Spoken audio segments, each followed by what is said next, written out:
Peggy 18.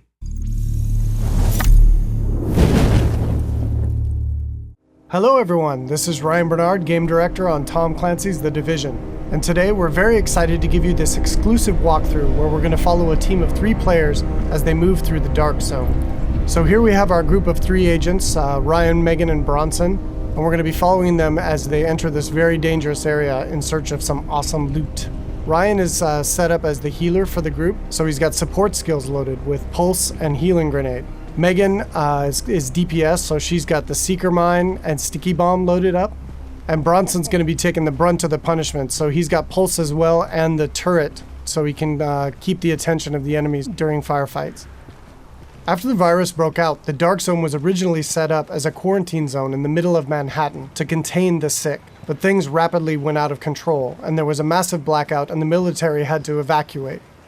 They had to leave their most powerful gear and weapons inside the Dark Zone, so this loot is extremely valuable to you as a player. But this also means that it's the most dangerous place in the game.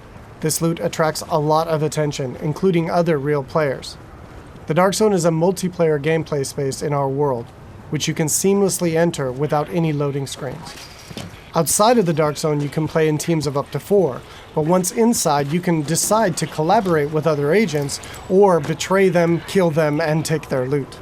As we climb the wall to enter, you can see the UI starts to cut out, because once inside the Dark Zone, we lose our connection to the outside world. And this area is highly contaminated, so we can see the players put on their masks to protect themselves from the virus, and then they're set to go.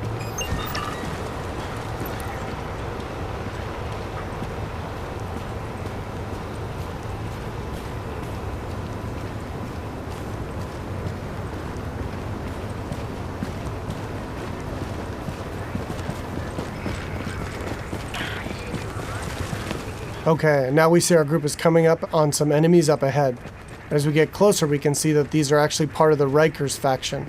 And this is a group of convicts which, after the virus broke out, escaped the prison and have flooded into Manhattan to take advantage of the chaos.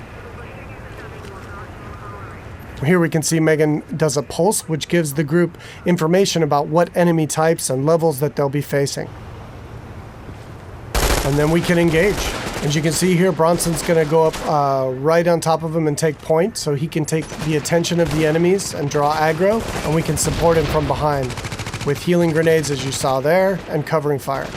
Using covers in the divisions is really important. You're going to be seeing the agents here as they move around flanking the different enemies, moving cover to cover, using height elevation to their advantage, and really trying to make sure that you're not exposed at any time, because when you're out of cover, you take a lot of damage from enemies. And it looks like we've only got a couple Rikers left here, and Bronson is really taking his role to heart and pushing right up into their face. And they've cleared him out. And here you can see Bronson's actually been a little bit too hardcore on this, and he's in what we call the down state. So since they're playing in a group, Ryan can head over and actually revive him so he doesn't die and need to respawn and run back to his group, and he can get right back into the action. And here we can see that Ryan's actually found a loot crate. And he's gotten extremely lucky and has gotten a legendary drop. But as we can see, it's actually contaminated. All gear and weapons in the Dark Zone are contaminated, and they need to be extracted before they can be actually equipped by the players or agents in the game. So in order to do that, our group is going to move to a nearby extraction point in Bryant Park. Once the group is inside an extraction area, they'll need to shoot up a flare which calls in a helicopter. Then they need to hold tight for 90 seconds and extract their goods. Alright, now we see our group has come across a different group of enemies, and these are the Cleaners. Cleaners used to work for the city of New York, but they got trapped on Manhattan when the quarantine was declared, and they've lost it. They want to, in their own minds, clean the city from the virus by burning anything and everything in their path, dead or alive. And this group of Cleaners is actually a tougher group of what we call elites in the game. They have much higher health pools and much higher damage output. So our group here is going to really have to work together using their weapons and skills to take them out. Of course, they drop much better loot and give a lot higher experience. We got Ryan seems to have moved up to a kind of a bad cover position here. He's taking damage from the right, and he's got a grenade coming in and he needs to move, and he's too slow. So he's going to need to top himself off with a nice self-heal. All right, so now we've dealt with the cleaners and we can move on towards the extraction area. But it looks like our group is not alone, and another group of players is in the same extraction area. In the Dark Zone, it's very important to find out player intention relatively quickly, whether or not they're a friend or foe. But it looks like these two are not interested in engaging, so our group's going to continue on and try to get that legendary weapon out. Extraction detected. Proceed with caution. Another team of agents has actually started an extraction, and our group is going to move to investigate.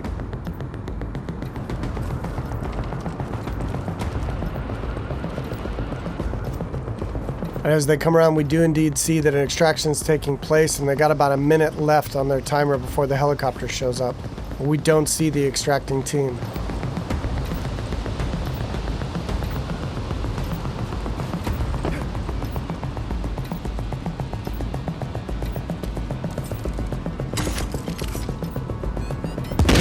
Oh, here we see that the extracting team actually got the jump on our group, and Bronson's been quickly down, and since they engaged on us, they have now been flagged as rogue, which puts a big bounty on their back for a certain period of time.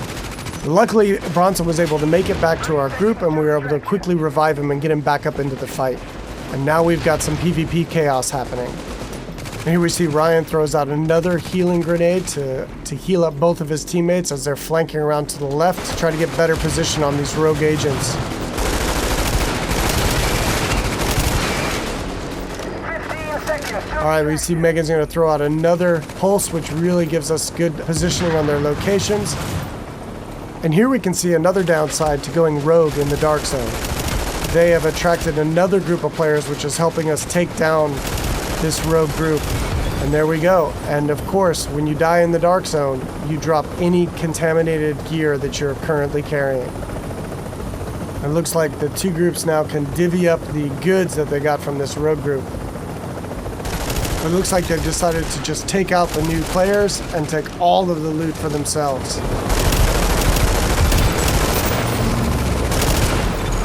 You're attacking friendly forces. Rogue protocol initiated.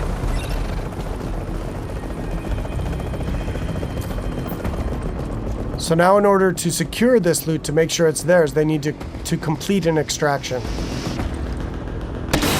So now our team has 90 seconds to control this area and to stay alive to get their loot out when the helicopter arrives.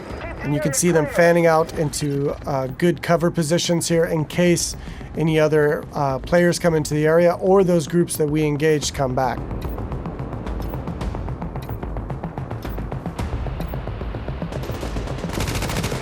It looks like indeed they do. But now we're set up in really good positions here to be able to take them out.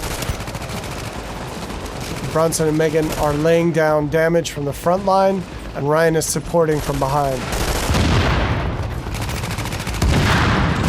And again, it's really important in the game to make sure that you're always in cover whenever possible, and that you're not being flanked by any enemies. Here we see Ryan tossing a healing grenade as he runs past Bronson there. And they're going to focus on these two players here. 30 seconds to extraction. Straight in front of them. Now they got 30 seconds left to stay alive and control the area.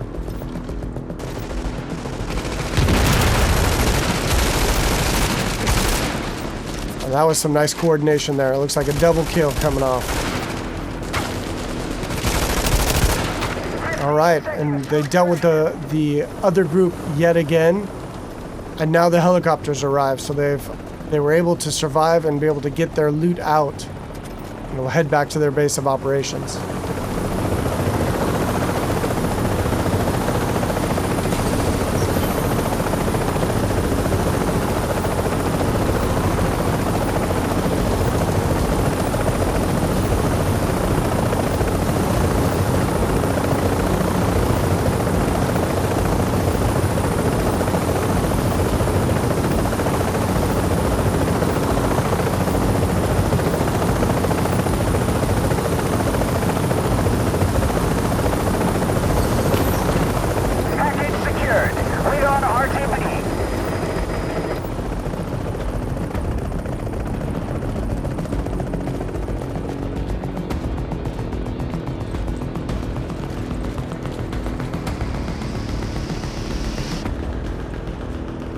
Now we can see the group is still flagged as rogue, and they're a very juicy target for other agents in the area.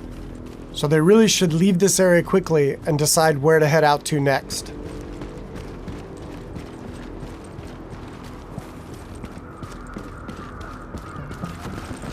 Alright, so that's it for today. I hope you enjoyed a little glimpse into the gameplay inside the dark zone of Tom Clancy's The Division.